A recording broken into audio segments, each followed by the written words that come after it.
A little bit of business, a little bit of information, and a little bit of entertainment on BizBuzz on Marlow FM 97.5. Get in contact with BizBuzz today. Call the studio 01628 488 975 or email us studio@marlowfm.co.uk. Good afternoon. You're listening to BizBuzz and the Mike and Mark show. So it's hello from me, Mike Duckett, and hello from him, Mark Harris. Hi. So I just picked up on that 2,000 people having a riot at work. Riot sounds like good fun. No, this was a punch-up. And some research that I've been reading, I'm going to put in my newsletter, some the most recent stuff about some of these unconscious effects that we are behavioural effects that we are subject to and don't realise, therefore, because it's unconscious. Very subtle, but powerful. In other words, this particular research, for example, looked at the effect of a mobile phone placed on a desk. You don't even need to be aware that it's there particularly, just placed on a desk. So the experiment was to get some people and get them together, strangers, and ask them to talk about an interesting event that occurred to them over the last month. And then the researchers put them in chairs in a private booth and said, right, go away, go on, have a talk about this interesting thing that's happened to you. Some of the groups had a mobile phone placed just out of view, but kind of to the periphery of their view, just placed on the desk. Yeah. And some didn't, of course. And if they didn't, they had a notebook placed on the desk. So there was always something there, but sometimes it's a notebook, sometimes it's a mobile phone. Okay. And after they'd finished chatting, they answered some questions about each other. What did you think of that guy you were talking to? And consistently, the ones who'd been chatting with a phone just visible consistently related or made comments about less positive comments about the person they were talking to. And the example they give here would be, I would be less likely to agree with this person. And it's likely that fella I was talking to, we wouldn't become friends in a long time. So there were lots of cold and negative statements, which wasn't true if you had a notebook there.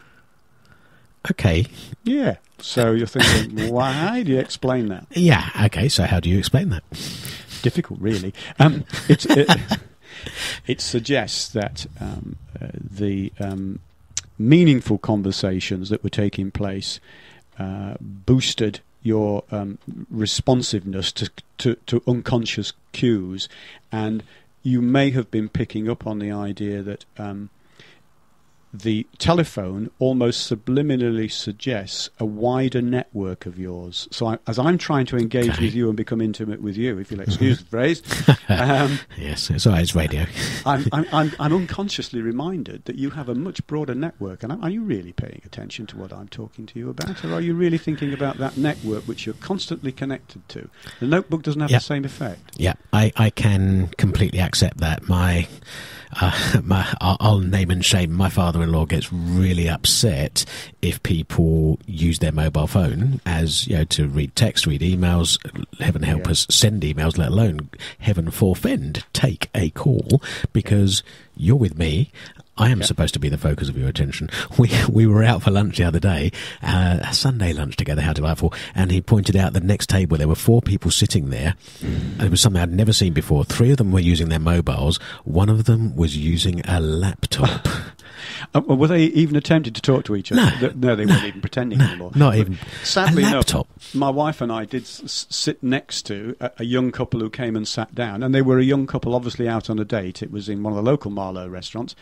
And what did they do after they'd given their orders? They both whipped out their mobile phones and started to text, obviously, someone else. And we just thought, well, this is... Maybe they have a problem with vocal cords and they're actually texting each other. Who knows? But there again, what this is saying in a business context, be careful about some of the really subtle changes you can make to the dynamic. Because another bit of research that it reminded me of that I'd written about in my newsletter before was just giving someone a hot drink to hold prior to going into a negotiation, or giving them a cold drink to hold, changes that person's openness to you. Oh wow, really? Yeah. So if it's an unconscious symbol. So it's warm and open. So it's purely temperature. So an iced tea or a hot tea would have the differential. Exactly. And that's the way they tested it. They gave people iced tea to hold before Oh, they went really? into the Okay. game. Oh, I'm or they clever. gave them a hot drink. Yeah. And then those that had held an iced cold drink before they went into negotiation felt the negotiation was hard and closed, whereas those that went in having held a warm drink were rated by observers and themselves much more warmly. They felt the negotiation was warm and they were more congenial.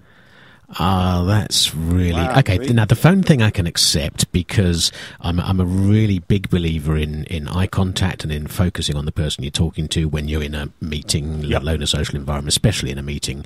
And I can accept completely that the phone, even if it's just there, is a distraction. And if I glance at it, the implication is I'm seeing if something more important has come along. So by not having a phone there and focusing on you, I'm making clear, perhaps subliminally, subconsciously, that you're the important thing in the room. I want to talk to you. Hot drink, cold drink. It's an embodiment. It's an unconscious embodied sort of symbol, and there's quite a lot of work on these embodied symbols. They're metaphorical of things, and they have an effect on the way we think and react to other people. Okay, having not done extensive research myself, I'm not in a strong You're not position convinced. to argue, but I'm I'm gonna not give you a cup of convinced. coffee later. I think, give me a cup of coffee, see how nice I am, and then try a glass of water and see how horrible I am. No, it wasn't about being nice, because giving people coffee, there's another piece of research that when people had caffeine drinks, so it wasn't just coffee, but they actually put caffeine in orange juice. It was tasteless, couldn't taste it. Okay. Made a big That's got to difference. sell well.